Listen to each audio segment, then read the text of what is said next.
Mi novia, Sofía, le partió el cráneo a un intruso con una llave inglesa.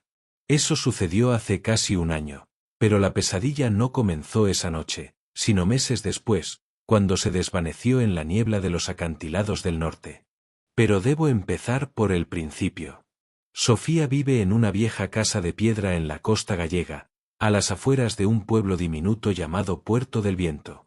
La casa está al final de un camino de tierra, encaramada en un acantilado, con el rugido constante del Atlántico como banda sonora perpetua. No hay otras viviendas a la vista, la luz más cercana es la del faro, a 3 kilómetros de distancia. A Sofía le gusta la oscuridad. Decía que así se podían ver las estrellas, todas ellas, sin la interferencia del mundo. Nunca encendía las luces exteriores, y dentro, solo iluminaba la habitación en la que estuviera. Lo achacaba a su amor por la astronomía y a que la luz artificial atraía polillas y mosquitos. Yo, que soy de Madrid, lo encontré pintoresco, un poco excéntrico, pero hermoso. Ahora sé que era la primera capa de una cebolla cuyo centro todavía no comprendo del todo. Era una madrugada de noviembre. El viento aullaba fuera, sacudiendo los marcos de las ventanas de madera.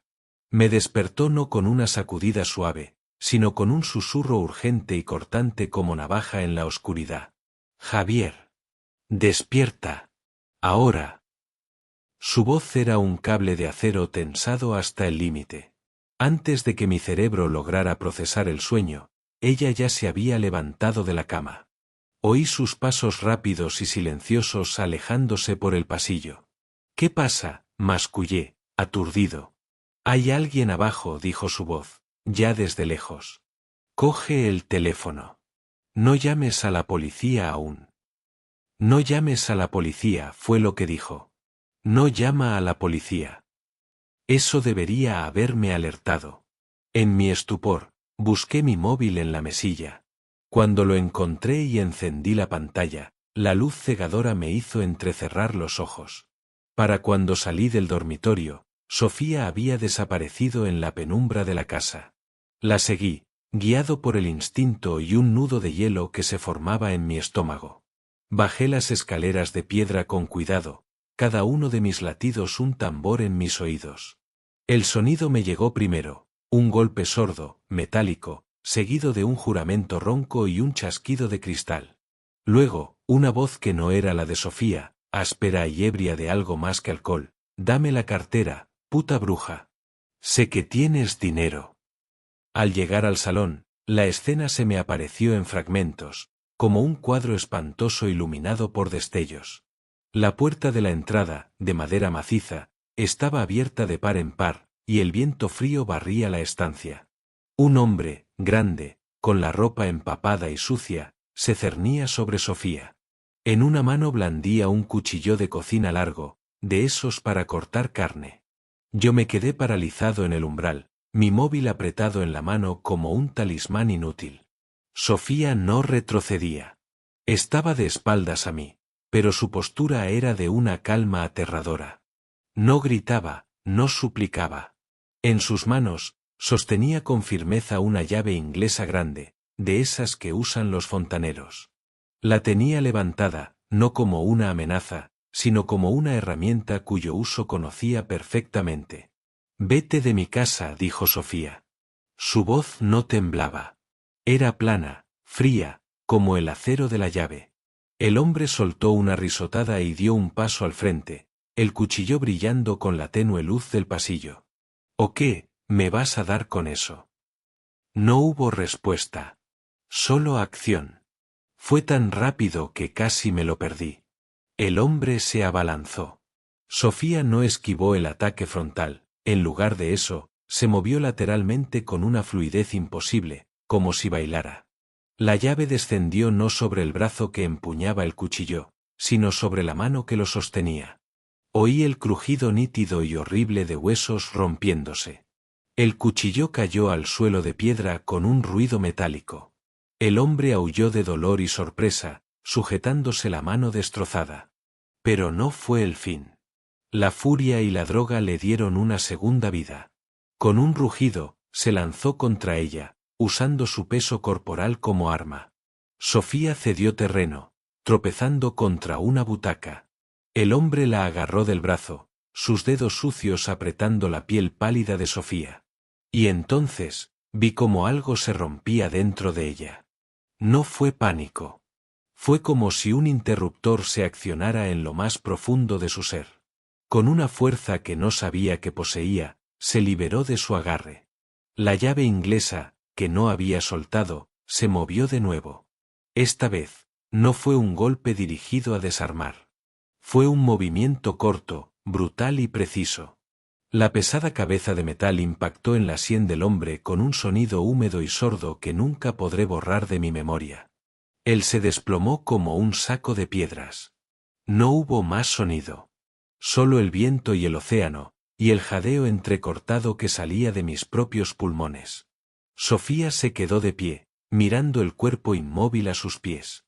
La llave inglesa colgaba de su mano, y una mancha oscura y brillante empezaba a extenderse en el suelo de piedra alrededor de la cabeza del intruso. Su respiración era tranquila, demasiado tranquila. Luego, se volvió hacia mí. Sus ojos, normalmente de un cálido color avellana, estaban vacíos, como de cristal. No había triunfo, ni miedo, ni remordimiento. Solo un vacío absoluto. Ahora, dijo, y su voz era idéntica a la de hacía unos minutos, llama a un abogado. Sacó su teléfono de la manga de su pijama y marcó un número de memoria. Hola, Elena. Soy Sofía. Necesito que vengas a la casa. Ha habido un incidente. Colgó. Se acercó al cuerpo y, con una calma clínica, le palpó el cuello en busca de un pulso. Asintió para sí misma, casi imperceptiblemente. Está vivo. Dijo, y fue la primera vez que oí un atisbo de algo, de una tensión contenida, en su voz. Los siguientes minutos fueron un borrón. Yo, temblando como un flan, llamé finalmente a la policía local. La Guardia Civil tardó 45 minutos en llegar.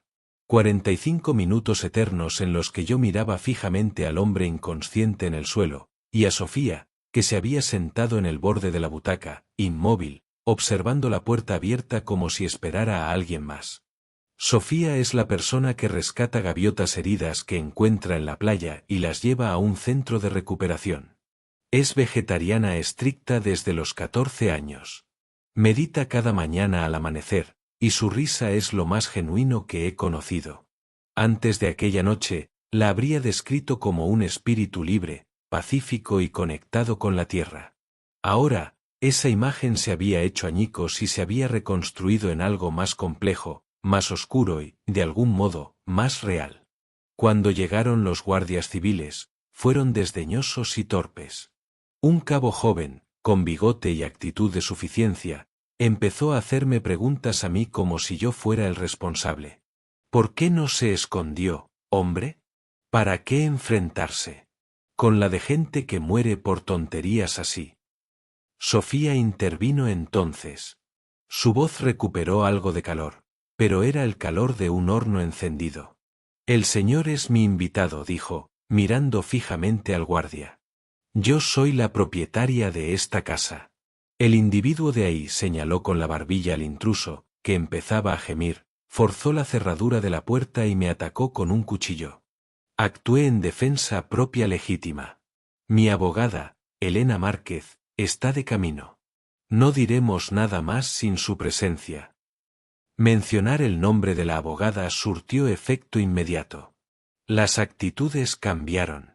Dejaron de mirarme con recelo y se centraron en el herido, al que finalmente llamaron una ambulancia. El cabo incluso se disculpó, a regañadientes. Mientras tanto, Sofía permaneció serena, contestando solo lo justo, con una precisión escalofriante. El intruso resultó ser un conocido del pueblo, un hombre con problemas de alcoholismo y adicción a las benzodiazepinas, con un largo historial de pequeños robos. Sobrevivió, pero con una hemorragia cerebral y una conmoción grave. Pasó semanas en el hospital. No hubo cargos contra Sofía. La abogada, Elena, lo dejó claro, defensa propia sin lugar a dudas. La puerta forzada y el cuchillo eran pruebas incontestables. Pero la herida real no estaba en el hombre del suelo, sino en nosotros. O, al menos, en mí. Yo no podía dormir. Las pesadillas me asaltaban, el sonido del golpe, la mirada vacía de Sofía, la mancha en el suelo de piedra. Me despertaba sobresaltado con cualquier ruido. Me sentía inútil, emasculado. Mis amigos, al enterarse, porque los rumores en un pueblo pequeño vuelan, hicieron comentarios estúpidos. ¿Tu chica te protegió a ti, Javi? Vaya hombre hecho y derecho.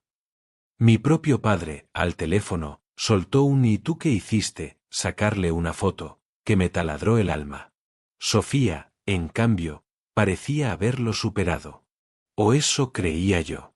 Seguía con su rutina, meditación, cuidar su pequeño huerto, pasear por el acantilado.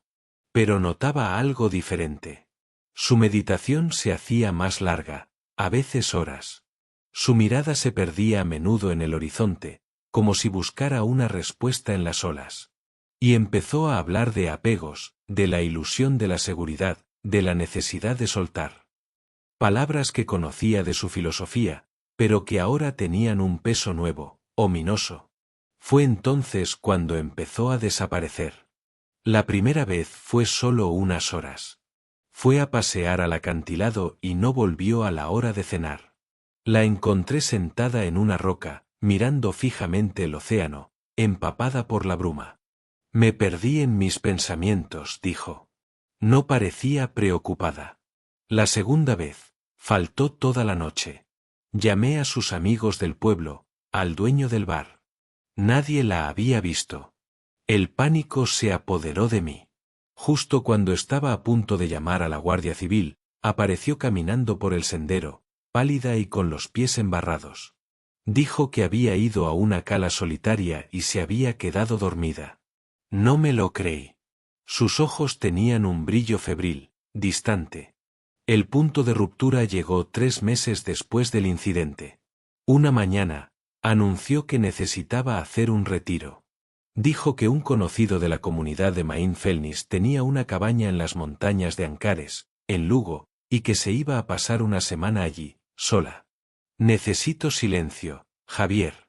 Silencio de verdad. Me opuse. Le rogué que me dejara acompañarla, o al menos que esperara a que yo tuviera vacaciones. Se mostró firme, casi evasiva. Es algo que debo hacer sola. Esa tarde, hizo una maleta pequeña, metió su cojín de meditación y se fue en su coche viejo. Me prometió que llamaría cada día. Los 2 primeros días, cumplió. Su voz sonaba tranquila, pero forzada. Al tercer día, no llamó. Al cuarto, su teléfono estaba apagado. Para el quinto día, estaba fuera de mí. Llamé al número del dueño de la cabaña que me había dado. El hombre, un anciano de voz áspera, me dijo que Sofía se había presentado, pero que al segundo día se había marchado. Dijo que se iba a hacer un poco de senderismo. Que no se preocupara. Las montañas son traicioneras, hijo. Colgué, desesperado. Recordé entonces algo que Sofía me había confesado una vez, en un momento de intimidad. Habló de que de adolescente había sufrido episodios de fuga, de pérdida de la noción del tiempo y de sí misma, siempre en momentos de estrés extremo. Un psiquiatra lo había relacionado con un trauma infantil no resuelto. Nunca quiso profundizar más. Ahora, todas las alarmas sonaban en mi cabeza. No sabía qué hacer. Conducir a Ancares sin un destino concreto era inútil. Entonces, recordé a la abogada, Elena. Ella conocía a Sofía desde hacía años, mucho antes que yo. La llamé, muerto de vergüenza por revelar algo tan personal, pero no tenía otra opción. Elena escuchó en silencio. Cuando terminé, suspiró. Javier, Sofía tiene capas. Lo que pasó con el intruso ha debido de remover algo muy profundo. Algo que ella siempre ha intentado controlar con su práctica espiritual. Dudó un momento. Hay un lugar. Un monasterio benedictino, muy pequeño, perdido en un valle cerca de donde ella está. Su madre, antes de morir, era muy devota. Iban allí a veces, en tiempos de crisis. Es un lugar que para Sofía representa un refugio, una paradoja, porque ella rechazaba la fe de su madre, pero amaba la paz del lugar. Es una posibilidad remota, pero es lo único que se me ocurre. No necesité más. Cogí el coche y conduje durante horas, adentrándome en las montañas escarpadas y verdes de Lugo. La niebla se enganchaba en los valles, y las carreteras eran estrechas y serpenteantes. Siguiendo las indicaciones de Elena, llegué a un pequeño monasterio de piedra, casi mimetizado con la roca. Parecía abandonado por el tiempo. Al aparcar, mi corazón dio un vuelco. Allí, aparcado junto a un muro de piedra musgosa, estaba el coche de Sofía. Llamé a la pesada puerta de madera. Tras unos minutos, un monje anciano, con una sotana raída, abrió. Sus ojos, de un azul pálido y llenos de una paz antigua, me observaron sin sorpresa. Busco a Sofía, dije, mi voz quebrada por la emoción y el cansancio. El monje asintió lentamente. La hermana Luz, dijo. Un nombre que no era el suyo. La está esperando. Me guió a través de un claustro silencioso, donde el único sonido era el goteo del agua de una fuente. Me llevó a una pequeña capilla lateral, oscura, iluminada solo por la tenue luz de unas velas. Y allí, arrodillada frente a un sencillo altar de piedra, estaba Sofía. Estaba demacrada, pálida, con ojeras profundas. Llevaba la misma ropa de hace días, arrugada y sucia. Pero sus ojos ya no estaban vacíos.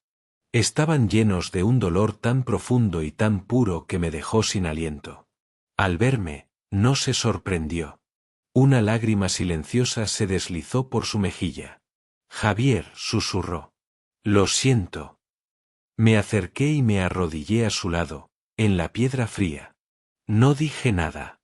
Solo tomé su mano. Estaba helada.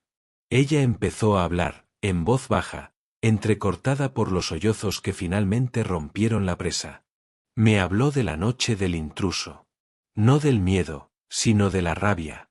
Una rabia negra, primitiva, que surgió de la nada y la poseyó. Una rabia que, me confesó, conoció de niña, viéndola en los ojos de su padre cuando bebía. Fue como si su fantasma se metiera en mí y lloró. Y me gustó, Javier. Por un segundo, me encantó el poder, el sonido del hueso rompiéndose. Eso es lo que no puedo perdonarme. El retiro no era para encontrar paz. Era para castigarse, para aislarse, para sentir el frío y el hambre que, en su mente torcida por la culpa, creía que merecía. Había ido a la cabaña, pero la rabia y el autorrechazo la consumían por dentro. Recordó entonces el monasterio, el único lugar que asociaba con una paz incondicional, la paz que su madre buscaba desesperadamente en la religión, y que Sofía había buscado después en el budismo. Vino aquí, desesperada, pidiendo asilo. Los monjes, con su bondad silenciosa, se lo dieron. Ya no sé quién soy, murmuró, apoyando la cabeza en mi hombro. Soy la que rescata gaviotas, o la que parte cráneos. La que medita, o la hija de su padre. Eres ambas, le dije, con una convicción que nació de lo más profundo de mí en ese momento. Y te amo por las dos. Pasamos la noche en el monasterio, en una celda espartana que el monje nos preparó. A la mañana siguiente, hablé con el prior, un hombre de una serenidad impresionante. Me dijo que Sofía había pasado los últimos días en un estado de agitación silenciosa, entre la oración y el llanto. A veces, me dijo, el demonio no es la violencia, sino la incapacidad de perdonarse a uno mismo por ser humano. Sofía accedió a volver a casa. El viaje de regreso fue en silencio, pero no era un silencio vacío. Era un silencio de agotamiento, de tregua. Al llegar, las cosas cambiaron. Esta vez, fue ella quien pidió ayuda. Buscamos un terapeuta especializado en trauma. Ella empezó a asistir a sesiones de manera regular. Yo continué con las mías. Aprendimos a hablar, de verdad, no solo de lo sucedido, sino de nuestros miedos, de mis inseguridades sobre mi papel, de su terror a su propia herencia. Hicimos cambios prácticos. Instalamos un sistema de alarma bueno, de verdad. Cambiamos la cerradura de la puerta por una de última generación. Pero el cambio más importante fue otro. Adoptamos un perro. No un perro pequeño y amable, sino un mastín español enorme, de nombre Bruma. Es un animal tranquilo, con un sentido innato del territorio. Duerme en el recibidor, y su respiración ronca y profunda se ha convertido en el sonido que nos mece para dormir, un recordatorio tangible de protección y de vida. Sofía no ha vuelto a la normalidad. La normalidad murió aquella noche de noviembre. Pero ha nacido algo nuevo, más fuerte y más verdadero. A veces, todavía la sorprendo mirándose las manos, como si buscara rastros de aquella rabia. Otras veces, me despierto con una pesadilla y siento su mano en mi hombro, su voz susurrando tranquilo, estoy aquí. Hace unas semanas, en una de sus sesiones de terapia, habló por primera vez de su padre con compasión, no con miedo. Fue un avance monumental. Anoche, paseábamos con Bruma por el acantilado al atardecer. El viento soplaba fuerte, trayendo el olor salado del mar. Sofía se detuvo, mirando el horizonte donde el cielo se fundía con el agua. Yo me preparé para uno de sus momentos de distancia, pero ella, en cambio, me cogió de la mano. Su agarre era firme, cálido. Ya no tengo miedo del océano dentro de mí, dijo, sin mirarme. Solo es otra parte del paisaje. Y por primera vez en mucho, mucho tiempo, supe que era verdad. Para los dos. La tormenta no había terminado, pero habíamos aprendido a navegar en ella. Juntos.